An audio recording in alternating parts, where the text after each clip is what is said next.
Doctor Faustus জার্মানির উইটেনবার্গে বসবাসকারী একজন পণ্ডিত। সে অনুভব করে যে সে সমস্ত প্রথাগত অধ্যয়নের শেষ পর্যায়ে পৌঁছেছে। তাই সে মেডিসিন, ল, লজিক এবং থিওলজি বাদ দিয়ে জাদু বা নেক্রোম্যান্সি নিয়ে পড়ার সিদ্ধান্ত নেয়।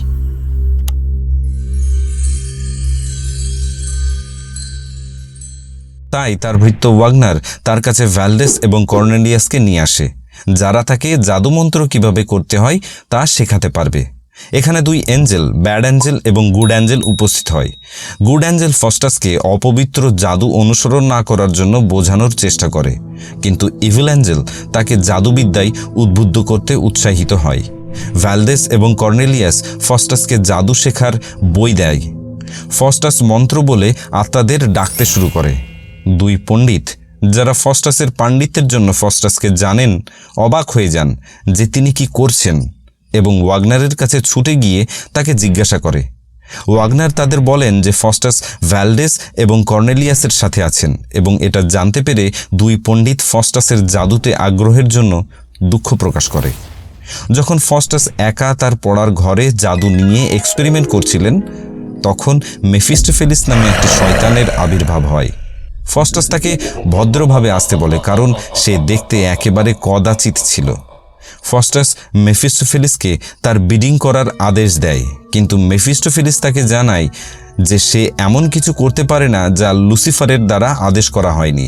ফস্টাস তাকে নরক এবং তার শয়তান সম্পর্কে প্রশ্ন জিজ্ঞাসা করে এবং তারপরে মেফিস্টোফেলিসকে দিয়ে লুসিফারের কাছে একটি প্রস্তাব পাঠায় যে সে তার আত্মা লুসিফারকে দেবে এই শর্তে সে 24 বছরের সীমাহীন শক্তি ও জ্ঞান পাবে।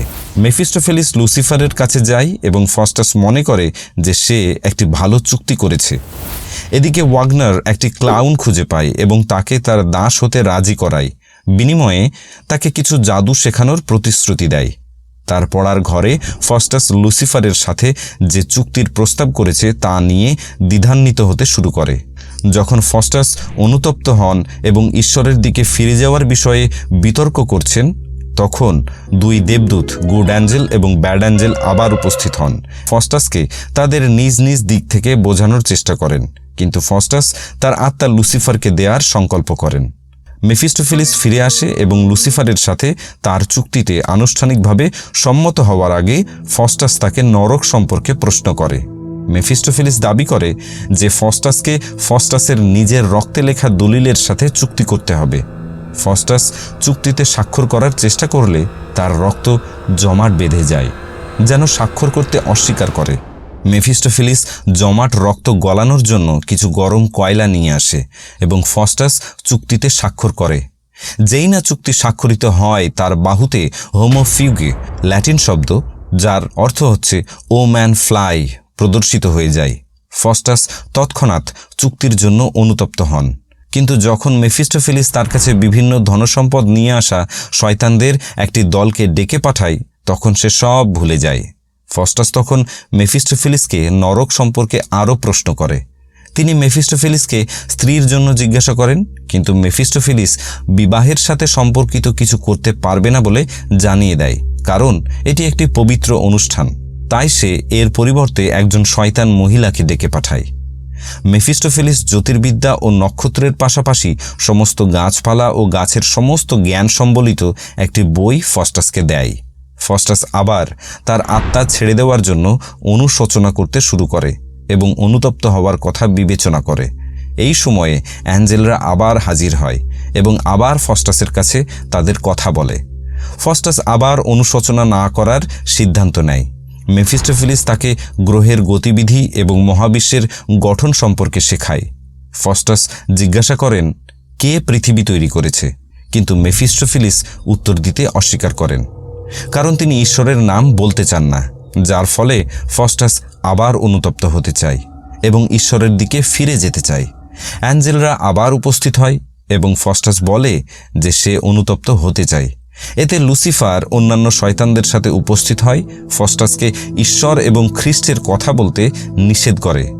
ফস্টাস ক্ষমা চান এবং লুসিফারকে আশ্বস্ত করেন যে তিনি ঈশ্বরকে প্রত্যাখ্যান করবেন। লুসিফার 7 ডেডলি সিনসের মূর্তি তুলে ধরে ফস্টাসকে বিনোদন দেয়।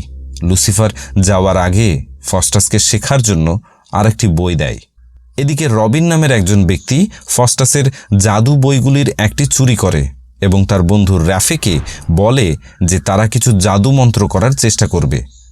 ওয়াগনার শ্রোতাদের জানায় যে মেফিস্টোফেলিস জ্যোতির্বিদ্যার সমস্ত গোপনীয়তা জানার জন্য ড্রাগন দ্বারা টানা একটি রথে বিশ্বের একটি দুর্দান্ত সফরে ফস্টাসকে নিয়ে গেছে। এই জুটি এখন রোমের উদ্দেশ্যে রওনা হয়েছে। এবার রোমে ফস্টাস শহরের সমস্ত স্মৃতিস্তম্ভ দেখতে চায়, কিন্তু মেফিস্টোফেলিস তাকে পোপের ব্যক্তিগত চেম্বারে থাকতে এবং তাকে নিয়ে রসিকতা করতে বলে। মেফিস্টোফেলিস ফস্টাস এবং নিজেকে অদৃশ্য করে তোলে এবং পোপ এবং তার কার্ডিনাল ভোজ করার চেষ্টা করার সময় তারা দুষ্টুমি করে। একদল ফ্রায়ার বা খ্রিস্টান ভিক্ষুক খারাপ আত্মাকে তাড়ানোর জন্য একটি ডির্জ গাওয়ার চেষ্টা করে। এদিকে আরও কিছু ভ্রমণের পর ফস্টাস জার্মানিতে ফিরে আসে। জাদুকর হিসেবে এখন তার খ্যাতি ছড়িয়ে পড়েছে সারা বিশ্বে। জার্মান সম্রাট পঞ্চম চার্লস অর্থাৎ চার্লস দ্য ফাইভ তার জাদু দক্ষতার কথা শুনে ফস্টাসকে তার দরবারে আমন্ত্রণ জানিয়েছিলেন। সম্রাটের দরবারে ফস্টাস আলেকজান্ডার দ্য গ্রেটের আত্মাকে ডেকে সম্রাটকে প্ররোচিত করেন। চার্লস দ্য ফাইভ অত্যন্ত মুগ্ধ হন, কিন্তু তার একজন নাইট শয়তান জাদুতে অস্বস্তি অনুভব করে এবং ফস্টাসকে নিয়ে সন্দেহ প্রকাশ করে। ফস্টাস তার মাথায় দুটি শিং তৈরি করে নাইটের অভদ্রতার শাস্তি দেয়।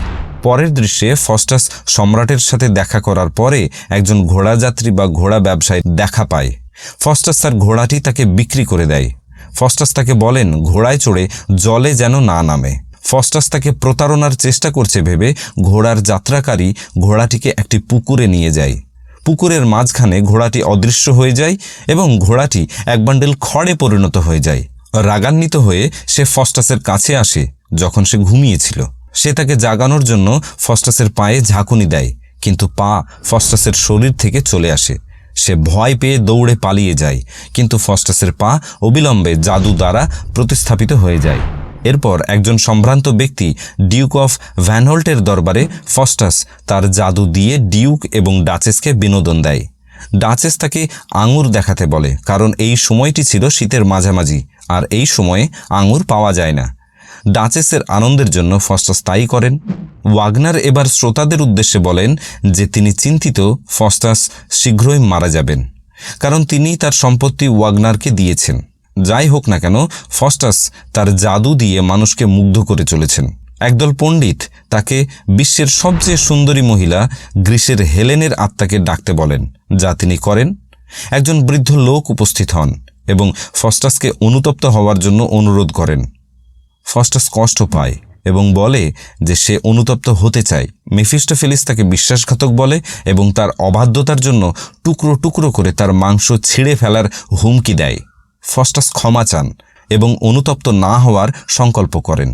তিনি মেফিস্টোফেলিসকে বৃদ্ধ লোকটির পিছনে ভূত পাঠাতে বলেন, কারণ সে ফস্টাসের মনে সন্দেহ বা দ্বন্দ্ব তৈরি করে ফেলেছে। ফস্টাস মেফিস্টোফেলিসকে হেলেনকে তার প্রেমিকা বানাতে বলেন, যাতে তার সৌন্দর্য তাকে তার আসন্ন সর্বনাশ থেকে বিভ্রান্ত করতে পারে। ফস্টাসের মৃত্যু যতই ঘনিয়ে আসে সে হতাশ হতে শুরু করে এবং তার সাথে থাকা পণ্ডিতদের দল জিজ্ঞাসা করে কি ভুল হয়েছে। অবশেষে সে লুসিফারের সাথে তার করা চুক্তি সম্পর্কে তাদের বলে এবং তারা আতঙ্কিত হয়। তারা তার আত্মার জন্য প্রার্থনা করতে যায়। মঞ্চে একা ফস্টাস বুঝতে পারে যে তার বেঁচে থাকার জন্য আর মাত্র 1 ঘন্টা বাকি আছে। সে সময়কে স্থির থাকবার জন্য কাকতি মিনতি করে সময়কে অনুরোধ জানায় এবং সে অনুতপ্ত হবে কিনা তা বারবার ভাবতে থাকে। তিনি ঈশ্বরকে ডাকেন, বলেন যে খ্রিস্টের রক্তের এক ফোঁটা তাকে রক্ষা করবে, কিন্তু তিনি অনুতপ্ত হতে প্রতিশ্রুতিবদ্ধ হতে পারেন না।